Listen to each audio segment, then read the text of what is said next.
e com aquilo que você fala sobre a palavra de Deus. A palavra de Deus, ela é um compêndio de vários livros, e você sabe que são 66 livros, e cada um tem uma especificação para cada tempo e para cada modo, para que você possa entender qual é a vontade soberana de Deus para com o homem. Senão assim não deixaríamos tudo. E chega um momento na vida da gente, a gente tem que saber se a gente é maduro ou se a gente é maturado. Há uma diferença entre o ser maduro e o ser maturado. E uma coisa que eu vivi na minha vida, muito tempo eu fui machante. Machante no Rio de Janeiro é quem lida com gado. E eu trabalhei muitos anos lidando com gado de corte.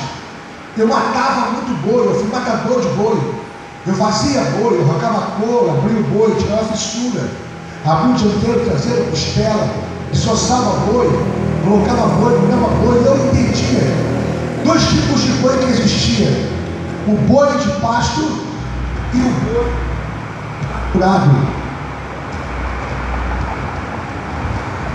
O boi maturado, porque o boi de pasto ele anda, ele come capim, ele tem convívio com outros bois, ele tem relacionamento com outros bois, ele caminha, ele engorda na caminhada e comendo o pasto. Já o boi maturado, ele é criado em confinamento.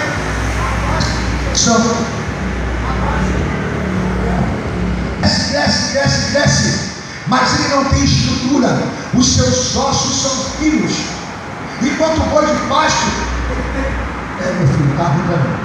Veja, os que só são cheios quando alguém vem.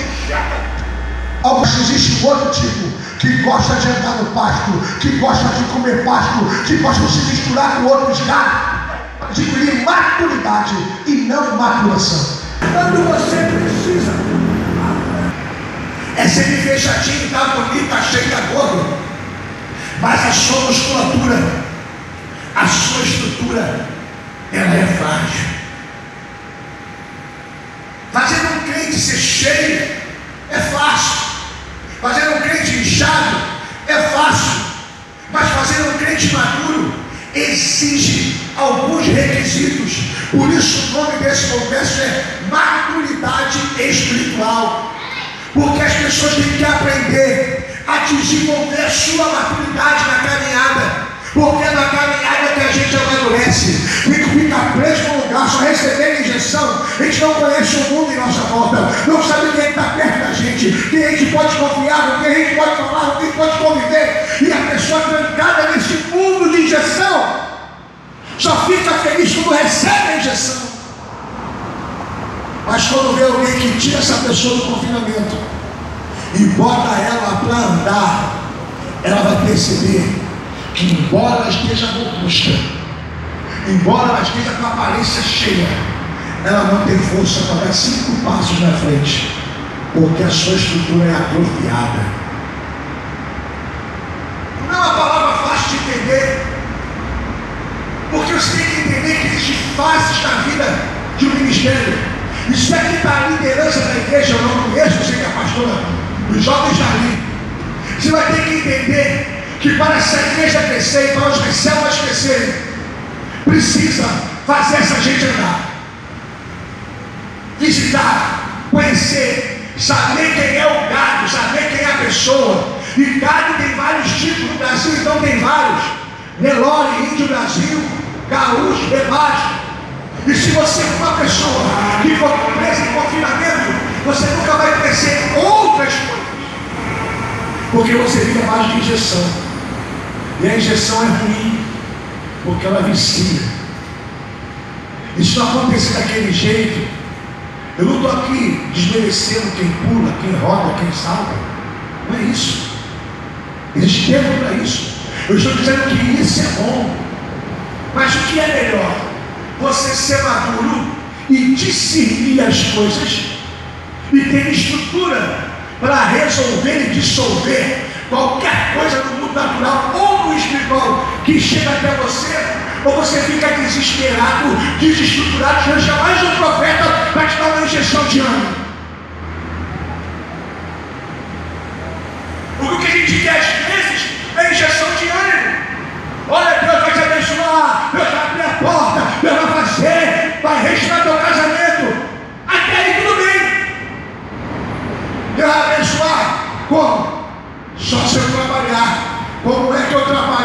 especializo numa profissão, para que eu possa disputar o mercado de trabalho.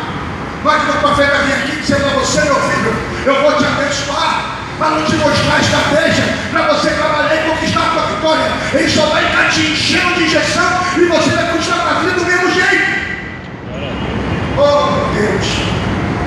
O crente maduro não. O crente maduro, ele vai saber que vai ser abençoado quando ele pôr em prática aquilo que ele aprendeu, aquilo que ele foi ensinado, para que ele possa desenvolver em Israel. Olha, Deus abençoa, mas fazer como uma formiga, juntar e trabalhar, para que Deus possa olhar no céu e te abençoar. Porque a bênção é uma palavra chamada multiplicação. E o cara, se ele está ali em casa, debaixo de uma injeção de ânimo, o que vai multiplicar nele é a preguiça, é o desânimo. Aí você vai vir aqui, o fulano e tal, eu vou lá que eu vou ganhar mais uma injeção, vou imaginar. Ele vai ser aquela injeção, volta para o confinamento e fica esperando e nada acontece. Esse é o que acontece com os pré-maturados: um bando de frustrado, um bando de desviado, e vai reclamar da igreja, do pastor, e vai ficar atrás de um montão de lugar de farmácia e vai ficar tomando injeção, porque ele fica abaixo de injeção. Ele não quer se alimentar do pasto que é a palavra, que faz ele ter maturidade e caminhar no dia a dia. Tu acha que o povo quer ouvir uma mensagem dessa?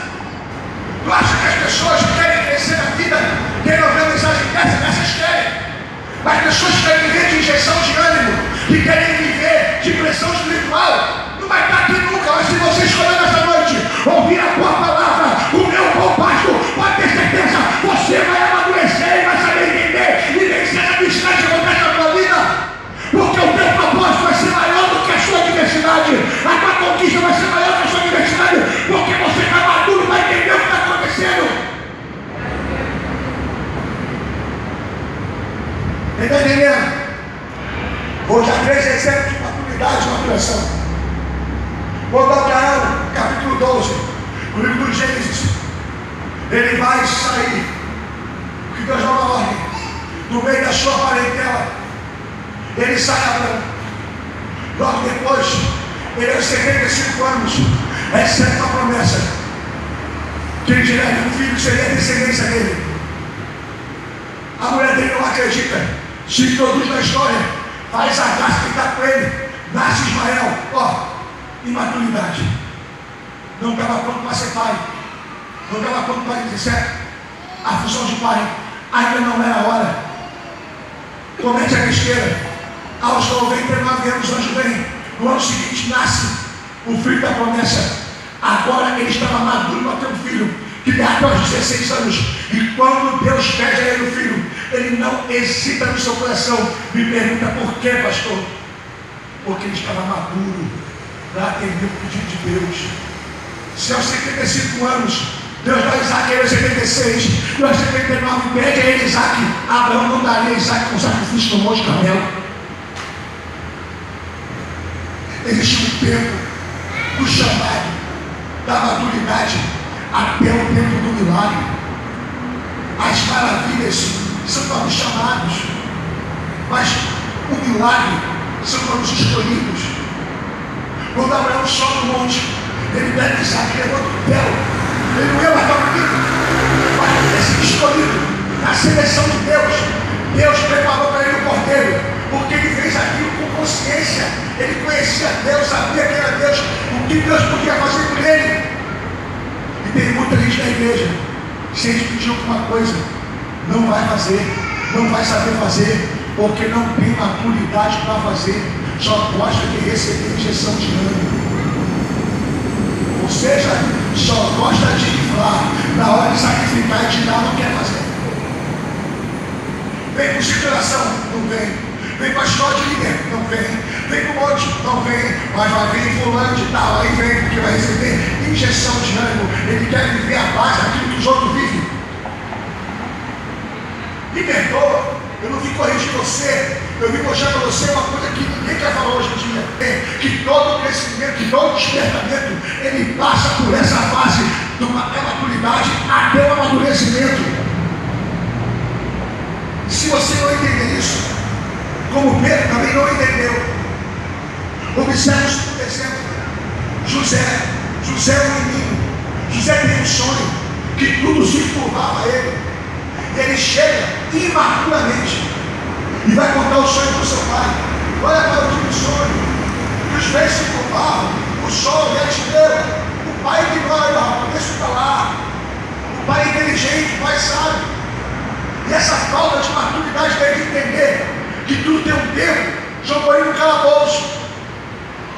Dos 16 anos aos 32 anos, José passou os tempos mais difíceis dele, porque imaturamente ele foi revelar um sonho que Deus tinha para ele, mas que não era para aquele tempo. E sabe o que acontece, meus irmãos? Me perdoe. Eu acredito em profecia, em visão e revelação, porque Deus me usa nessa área. Mas toda visão e revelação na tua vida tem que ser aquilo que você falou com Deus, Deus falou contigo. E o profeta só testifica segundo a sua palavra. Caso contrário, se eu sou uma massageira, injeção de ânimo para você ficar se iludindo e se decepcionando na caminhada. Só depois que José entendeu o que é a prisão, o que é sacrifício, calúnia e difamação, ele foi ser governador do Egito. Suponhamos nós que no dia que o pai escuta o sonho dele, vai os irmãos todos se curvar, coloca ele no meio do povo de Israel, vem a fome da terra, ele vai para lá e encontrar com o faraó. Tu acha mesmo que ele ia ter aquela humildade? Ele é sem maduro e ia matar o povo todo de fome. Então às vezes a sua decepção, o seu fracasso, as suas dificuldades é a escola que Deus está usando para amadurecer você no reino dele. Não é fácil ter uma vida com Deus baseado em injeção de ânimo. Eu não sou contra a regra, mas eu sou a favor da coisa certa. Eu tenho responsabilidade quando eu prego a palavra. Isso aqui não é meu, isso aqui é dele. Eu não posso pegar isso aqui para benefício próprio. Eu não posso pegar o dom que Deus me deu para benefício pessoal. Porque se eu fizer isso, eu estou jogando fora Jesus na cruz. O que ele fez não tem preço. Então me escute. Se você quer entender, vou falar a terceira. Davi, o jovem Davi, na casa do velho Jessé. Samuel vai lá e derrama azeite sobre ele como rei. Já pensou que Davi pega aquela unção e sai invadindo, sai Saúl, sai Saúl, sai Saúl, sai Saúl. Embora ele fosse ungido rei, Davi soube esperar o tempo da maturidade para assumir o trono sem roubar. Está pronto para ouvir? Eu sou profeta. Quem sonha que eu me escovava, levanta a mão. Quem sonha fazer a obra, ganhar almas, virar pastor, missionário, evangelista? Sonha. Então eu vou liberar uma revelação para vocês. Eu vejo uma unção descendo na sua cabeça. Eu vejo Deus te consagrando pastores e pastoras. Eu vejo. Aí você recebeu? Aí amanhã, José, meu bispo, Deus falou comigo. Vá para o trabalho lá em casa, que a voz, Deus falou comigo, e viu uma unção descer do céu. Eu vou ser pastor. Eu vou ser pastor. Eu vou ser missionário. Eu vou ser missionário. Porque essas coisas que descem do céu, sem direção de Deus, é igual a injeção do prematurado. Incha a pessoa. Um crente que nunca leu a Bíblia toda em um ano.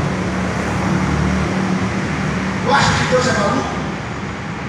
O problema é que para fazer barulho, e fazer você sorrir, e fazer você saltar, eu vou falar tudo para te agradar. Só que aqui não, pai. Eu vou falar aqui para vocês que estão falando, é para edificar a sua vida e amadurecer você, para você não ouvir qualquer coisa e ficar cheio de besteira, amanhã ficar decepcionado com o pastor, com o igreja, com o ministério, porque o que Deus tem para você, no tempo certo vai florescer, no tempo certo vai acontecer, no tempo certo vai frutificar, porque a unção de Deus quando desce, é um brilho nos teus olhos diferente, mas não é para dividir, não é para separar, não é para caluniar, é para crescer e encher a casa dele. Maturidade ou maturação? ou você se torna um crente maduro. Se ele se manifestou outra vez, é porque agora ele também já havia se manifestado. E nem toda manifestação de Jesus, às vezes, nos traz paz. Porque o próprio Jesus vai dizer: eu não vim trazer paz, eu vim trazer espada. Jesus, o pai com o filho com o filho, nós com sogra, porque o que eu faço é trazer divisão. Olha aí, está na Bíblia. Quando eu e você recebemos Jesus como Salvador e voltamos para casa com esse Jesus, e os que estão em casa não são os primeiros a rejeitar você, são os primeiros a te condenar, são os primeiros. Você é crente, eu conheço a tua história, eu sei o que você faz, eu sei o que você é, eu sei como é. O problema é que é na caminhada que eles vão ver a sua transformação. Eu não pego você aqui e falo assim, ó, qual a sua emoção? Filha, você recebeu Jesus e pirlim, agora você é crente de verdade. Mentira. O problema é que receber Jesus é uma coisa, se manter nele é outra. Porque na maioria das vezes nós recebemos Jesus num tempo de aflição, de dificuldade, de perda. Ninguém contar com carro zero, mansão lá, igual viagem, salário de 15 mil, viajando para Miami. Vai querer Jesus? Não falta nada. Viagem, passeia. Sim ou não? Eu não vim. Eu vim para os perdidos, para os cansados, para os sobrecarregados. E eu não vim para os maduros. Eu vim para os imaturos, os que têm sede de justiça, os que precisam de mudança. E a gente pobre recebe Jesus, chega em casa, aquele brilho do Espírito Santo, feliz que aquele peso foi arrancado. E quando chega em casa, dá aquele povo pesado, cheio de Satanás, chorando assim, esperando uma falha tua, para dizer assim: ah, tu é crente, não. Tu veio da igreja ou veio da macumba? Tá com raiva de mim? Eles reconhecem a Bíblia. A Bíblia diz para você me amar, me suportar.